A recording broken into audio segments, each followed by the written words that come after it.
Welcome to Sex in the News. We are the Siegel Brothers. Tonight we'll be looking at a report that majority of U.S. women under 50 use birth control. Protecting women against HIV just got 9 times easier. And an interesting report saying that doctors and dentists advise against brushing your teeth before oral sex. And we'll discuss why. Mm-hmm.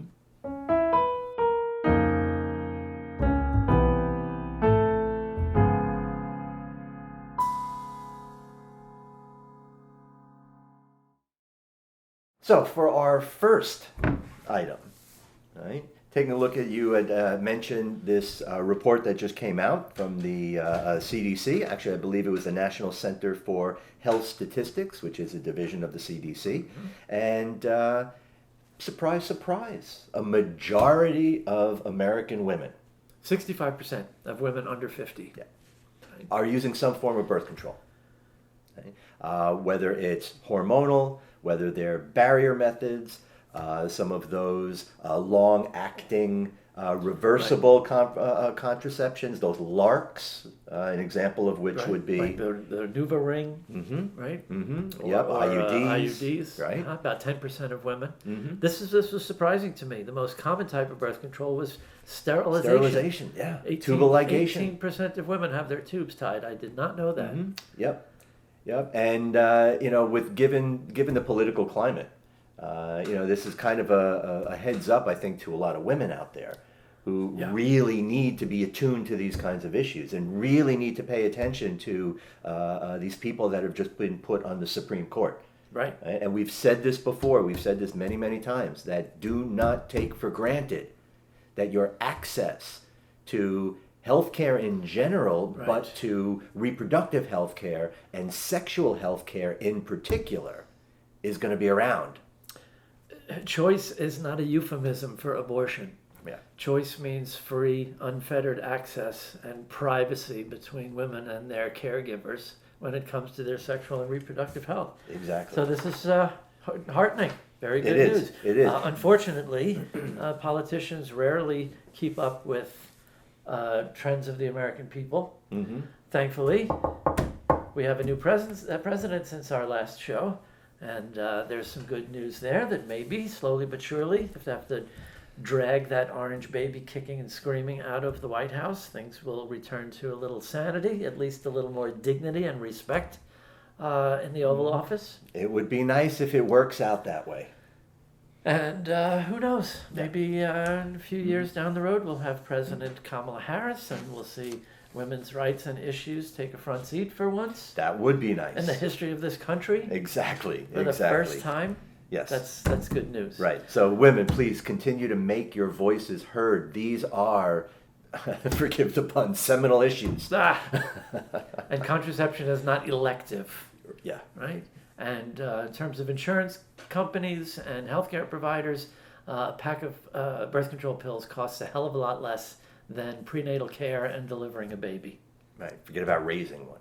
Right. Mm-hmm. More good news. Yes. This report, reported by NPR, who did the study, they're talking about this new antiviral drug that's being distributed globally, particularly among women in Africa, which of course we know the whole continent has been decimated by AIDS. Exactly. So when looking at this study that has been going on from the HIV Prevention Trials Network, and as you said, focusing on women in sub-Saharan Africa, which is the hardest hit place in the world. There are entire places, entire villages where just kids are around because most of the adults have died as a result of this. And again, we talk about poverty as a main factor, and women are really bearing the brunt of a lot of HIV infections in a lot of parts of the world. Yeah. Exactly, as always. But the results of this trial were so phenomenal that, and it's not that this is really unprecedented, but it doesn't often happen, that the results were so good that they cut the trial short. so they can start distributing it. Right. Yeah. Exactly. Yeah. Exactly. According to the report, a single injection of and what is this trend in naming drugs since I've been in pharmacy school? This drug called cabotegravir, an antiviral that's given, an injection that's given every 2 months, was so successful that, as Larry said, they wrapped up ahead of schedule to get this out there. And this is one of those newer forms of PrEP. I think most of you have probably heard of the term PrEP. Right. Which has been for men. This is the first one for women. Exactly. That's what I'm saying. So, now we're not just talking about men. And even though the Truvada, the one that we have here, and it works really well, and there's also an injectable version of that which works even better, the target really hasn't been women. This is, I think, one of the first HIV studies that really did target women. And I'm so glad that the results seem to be as phenomenal as they are. Right. And we'll hopefully soon see that being put out there for distribution very, very soon. And again, the PrEP, for those of you who may not be familiar with the term, pre-exposure prophylaxis, which means it's something that people can take before, and it really will... I got to stop getting used to saying minimizing HIV risk. It seems to be eliminating HIV risk. Yeah. So, not to mention these new drugs for people living with HIV that can reduce their viral load to undetectable levels. Exactly. Yes, finally. It's only been 30 years, but finally progress is being made on the HIV front. Indeed. And our dear friend, who really, if Time Magazine wanted my nomination for Person of the Year, it would definitely be Dr. Anthony Fauci, who redeemed himself. Didn't have the best reputation back in the 80s. I wasn't a big fan. When it came to HIV, but he certainly redeemed himself this year. Yes. With COVID. Yes, absolutely. And he also has celebrated this as, in his words, a major advance in the fight against HIV, especially protecting women. Right. And this last interesting piece. Go ahead. Yes, indeed. Your take first. Okay. All right. Well, again, the headline, as was already read, dentists and doctors advise against brushing your teeth before oral sex. Here's why. Right? Bad breath is a great form of birth control. Right? You don't really need anything else. No, this goes back a long time. It really does. People used to talk about, well, what if I ate Doritos? And I had tiny little micro fissures. You remember that? A guy asked me that. In my gums. Would that allow a portal of entry for the HIV virus? Like one virus jumps off like a flea off a dog's ass and lands in your mouth and gets and crawls in your gums. Right. But as we are wont to say with a lot of things in terms of HIV transmission, it certainly might be possible. But any sexually transmitted infection, to me, it just underscores the idea that oral sex is sex. Right. Instead of that nonsense that most guys grew up with, that sex is intercourse and everything else is just fooling around. How long did we say we have to have a new category of FATDs? Right, exactly. Fooling around. Transmitted diseases. Yes. Anything. If you have cuts, if you brush and floss vigorously and have even microscopic trauma, chlamydia, gonorrhea, syphilis, right? And if you're not convinced, Google images of pharyngeal gonococcal infection, also known in English as gonorrhea of the throat. Right. And you'll never think oral sex is not sex again. Right, exactly. So take care of your mouth. And like they give a nice little advice at the end, right? Right, so exactly. Have sex with stinky mouth because it's safer. And then following oral sex, this is doctor's advice, consider rinsing your mouth.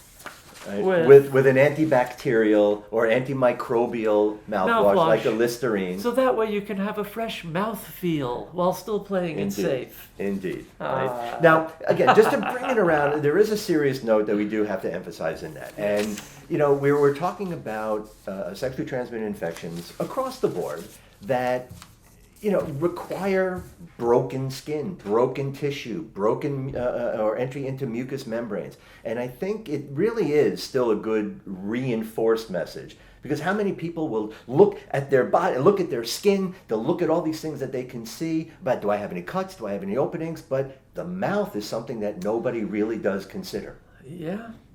right? So again, that, especially vigorous brushing your teeth, bite your lip, bite your cheek, eat a bag of Doritos before having oral sex, it very likely will increase risk. So we just have to be a little bit... But increase risk greatly, or No, relatively somewhat. I don't know that we can compared say, to- actually.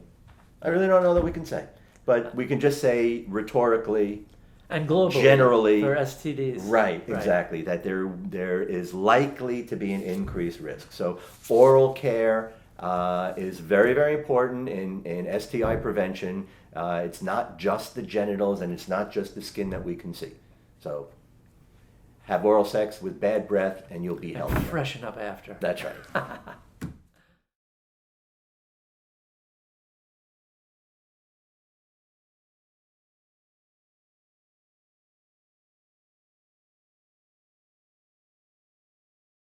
And as usual, the way we like to finish this show, after talking about a number of different news items, we do like to end with a segment we call Poetic Justice.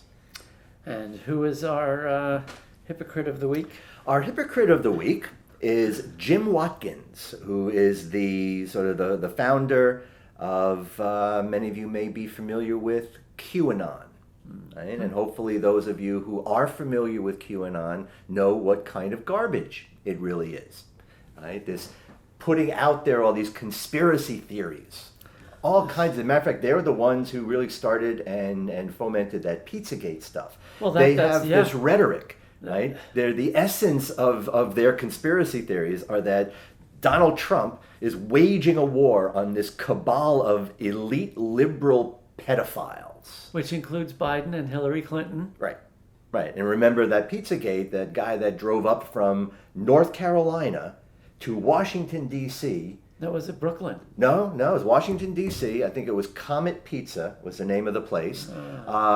Prepared to shoot it up, came walking in with his AR-15s, and he had a whole car loaded with armaments because he read on QAnon how this pizza place was the secret... Yeah, it was the basement of the right, pizza the place. secret lair of Hillary Clinton and Barack Obama and all the other Democrats, where they're basically eating children, having sex with children, and running a pedophile They have ring. tunnels underground all over the country, and they capture children and drink their blood and have sex with them and kill them. Yes, exactly. So Something like 25% of Republicans believe this to be true. It's insane. It truly is. But again, they're supposed to be all about protecting kids, right? Yet their websites and the company that this Jim Watkins owns, and he also started not only 8chan but that 8kun.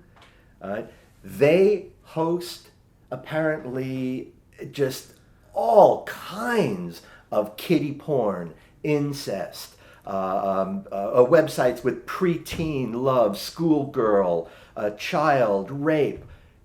You want to talk about pedophiles, and it just goes to show how all of these conservatives, from Donald Trump to his minions, do nothing but project. Right? So if they're accusing somebody of doing something That like they're fostering a actually pedophile agenda, guess who's actually doing it? So for our Poetic Justice this week, Jim Watkins and 8chan and QAnon and all of you right-wing conspiracy nut jobs, you are our Poetic Justice for the week. Thank you. Yeah. That'll do it for this week's Sex in the News. See you next Sunday. Stay well. We are the Siegel Brothers. Thanks for watching.